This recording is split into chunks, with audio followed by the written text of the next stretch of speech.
Mula kay News PH, kakapasok lang matindi to. Kongreso nagulantang. Matinding utos ng Korte, VP Sara, PBBM Speaker na bulaga. So yan ang ating bibigyan ng reaction, commentary mga kapatid mula kay News PH. So huwag ninyong kakalimutan mag-subscribe sa lahat ng mga bago pa lamang dito. At trip nyo yung mga ganitong klaseng reaction video mga kapatid, alright? So huwag na natin patagalin pa, total wala na rin naman tayong hinihintay na, panoorin na natin to. Mainit na issue po. Pumalag po ang mga congressman dito po sa pagsasampa nito ni ng grupo po ni Dr. Lorraine Badoy at Ka Eric sa pamamagitan po ng kanilang mga esposo at esposa na pinangunahan po naman ng kanilang abogado na si Attorney Harry Roque dito po sa Supreme Court, no? Habeas corpus. Ewan ko kung yun yung right term, no? Sinampahan po nila ng kaso ang Kongreso dahil po sa hindi po makatarungan na pagdidetini dito po kay Ka Eric at saka kay Dr. Lorraine Badoy. Tapos protect HOR kagad. Tapos may resolution kagad sila na pinagtatanggol si, di ba dyan na nangungo si dyan hindi halos makapagsalita si Sandro Marcos. Dahil dyan sa resolution niyan para kay Franz Castro. Mas importante sa kanila yung pagpo-project. Mas importante sa kanila yung i-project sa mga tao na ito. Kita nyo, 20 pesos na bigas. Grabe ang projection. Ang nagtakal pa yung speaker. Pero pagkatapos po isang araw, may narinig pa po ba tayo sa inyo, sa mga congressman tungkol sa 20 pesos na bigas na isang araw lang pala? Di po ba nakakahiya yung ganun? Nakakahiya po na ipoproject nyo na may 20 pesos na bigas tapos isang araw lang pala. Huwag nyo po sabihin na sasabihin nyo ngayon sa Congress na hindi po kasalanan ni Speaker yung kung isang araw lang. O anong ginagawa ni Speaker doon? Ibig sabihin, magpo-project lang siya, hindi niya naman pala proyekto yun. Okay, punta po tayo sa iba, no? Katulad po nito, nasasaktan po naalala ko lang po si Gordon, no? Nagganyan din si Gordon eh. Nung si Gordon, in fairness po kay Gordon, hindi ko po sinasang-ayunan si Gordon. Alam po natin na mali yung ginawa ni Gordon, no? Pero wala po silang pakialam. Ito ay ginawa namin dito sa Senado, wala kaming pakialam kahit sino pumalag. Wala rin pakialam. Ganyan po yung mga tao pag lumaban, no? Tignan niyo po, si Pangulong Duterte, sabi niya, huwag kayong umating kay Gordon. Sisigawan lang kayo diyan. Ako questionin namin sa Supreme Court yang hindi mo pagpapatin. Pangulo, hindi questionin nyo. Wala akong pakialam, basta hindi sila atin. Hindi niya pinatin yung mga cabinet official sa hearing ng Parmali. Walang pakialam si Pangulong Duterte. Kasi yun yung tingin niyang tama eh. Si Gordon din, walang pakialam, pinakulong niya. Mag-Supreme Court kayo, wala akong pakialam. Kasi ito nakita kong tama. Ito pong House of Representatives, ilang araw pa lang nakakulong. Alam ko, matagal yung pinakulong yung si Ong. Ito, ilang araw pa lang, nagsampa ng kaso si Roque. Kasama yung mga asawa ni Badoy, tsaka nito ni Eric. Nagpunta na Supreme Court, nagsampa ng kaso. Ano ngayon ang gusto nila? Meron dito, sabi po na Congressman Suarez. Suarez ba yun? Yung medyo may hawig yung buhok po. Sabi po ni Congressman Suarez, dapat may sulat pa rito si Eric. Hindi naman gantong-gantong pagkakasabi. Ganto lang yung naunawaan ko. May sulat pa rito. No? Si Ka Eric, may sulat pa rito na humihingi sila ng rekonsiderasyon. Tapos sasampahan tayo ng kaso sa Supreme Court. Ano po natin to? Huwag po natin pagbigyan tong request na to. Ano sabi ni Pimentel? Medyo may edad yun. Medyo meron po siyang wisdom ng konti. Ano sabi niya? Oo nga naman. Kakasuhan nyo kami tapos gusto nyo pagbigyan. Gusto nyo, bago namin talakayin yung request ninyo kung kayo'y palayain, iurong nyo muna yung isinampan yung kaso sa Supreme Court. Yun yung ibig kong sabihin eh. Si Abante rin, ganun din. Iurong nyo muna, kung hindi, makukulong kayo hanggang Pasko. Ano ba pakialam nyo sa Supreme Court? Wala po kayong pakialam dun. Kongreso po kayo. Yan yung sinasabi ko eh. Dapat kung may action kayo, no? Dapat kung may action kayo diyan sa Kongreso, hindi niyo pakialaman yung iba. Bakit nyo pinapa-atras yung kaso nila sa inyo? Mhm. Ano yun yung merit? Huwag kayong humihingi ito na nagre-request tong mga to. Oh, di ba? Nagre-request sila na palayain.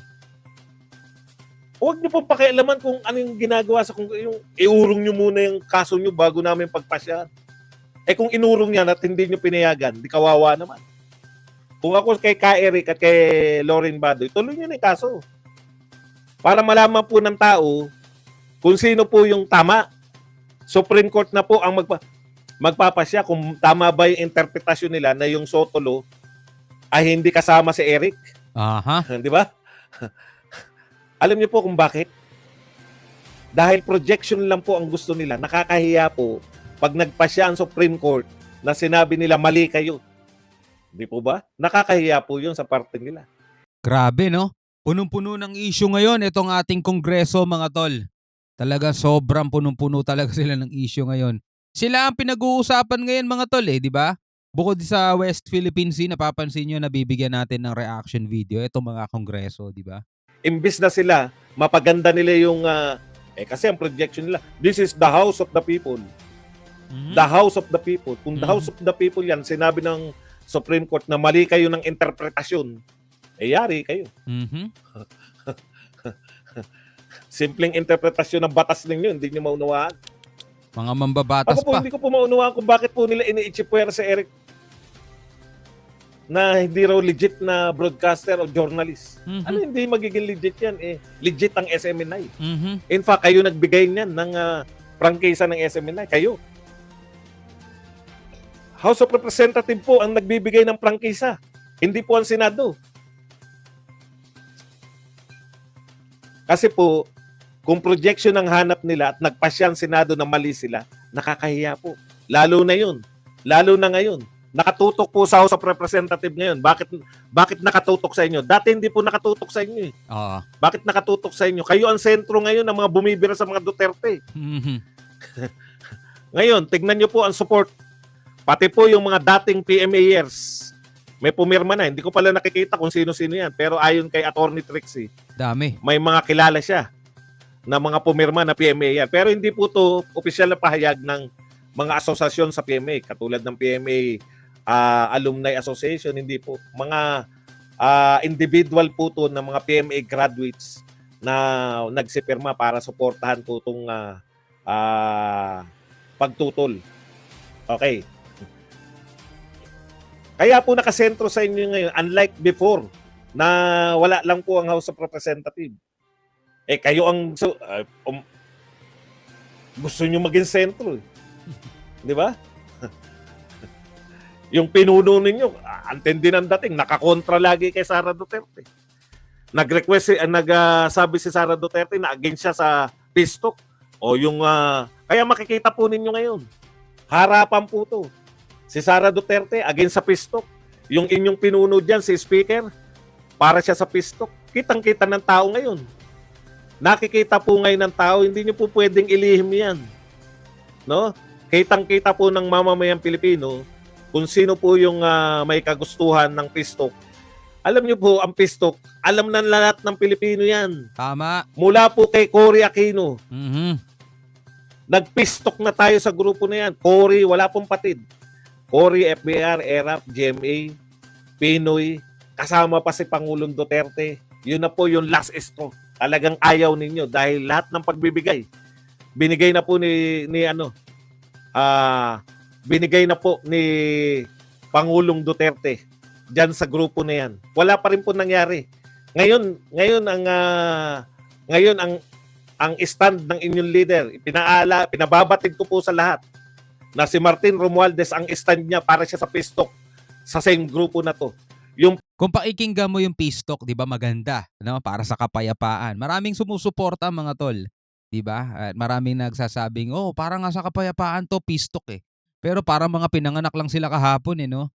Sabi nga rito ni Badong Aratiles 'di ba? Panahon pa ni Cory, peace talk na yan eh.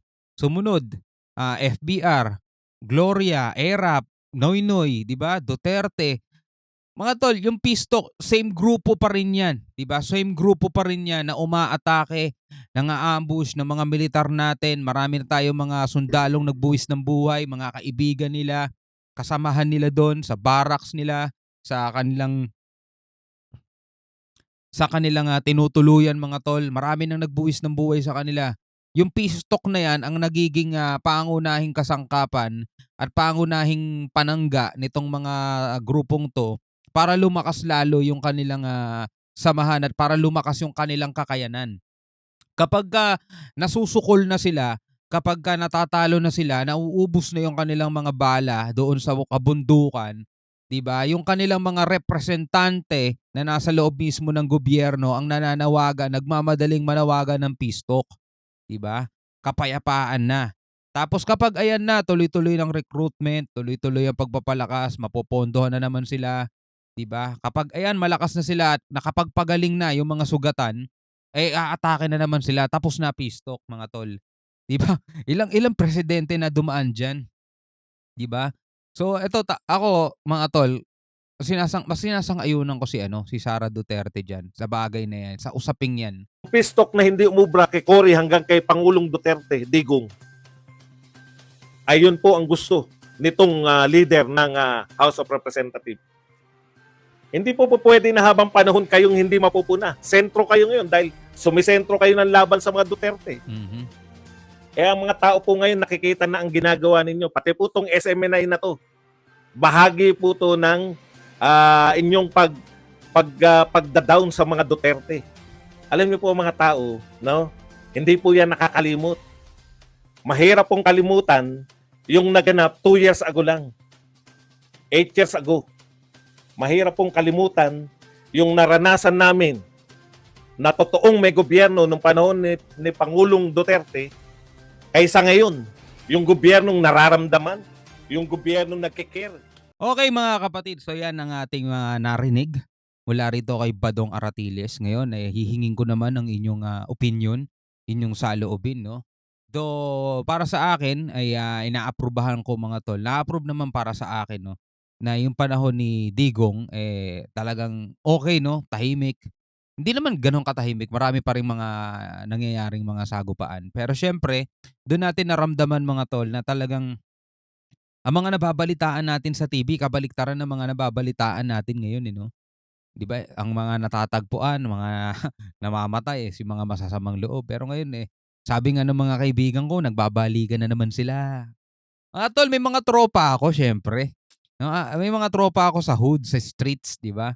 Alam alam na alam nila yung mga nangyayari, nagbabalikan na naman sila, yung mga nagsitabaan dati namamayat na naman. Ayan na yung mga tol, 'di ba? Ang hindi ko lang talaga nagustuhan nung panahon ni Duterte mga tol, eto nga, yung mga natutuklasan natin ngayon ng mga pinaggagawa ng China. Hindi kasi para sa atin. Ako malayo ako sa karagatan mga tol. Malayo tayo diyan, 'di ba? Hindi tayo nabubuhay dahil sa pangingisda. Pero etong West Philippine Sea kasi ay kayamanan natin 'yan na papakinabangan hindi lang ng mga tao ngayon kundi ng mga susunod pang henerasyon. Yun lang, dun lang talaga naging sablay si Digong, pero overall okay na okay talaga sa akin si Duterte mga tol, 'no? Ikaw bilang isang Pilipino, ano masasabi mo? Comment ka na lang sa baba. Hanggang sa muli, ako nga pala si Shobal D. Peace out.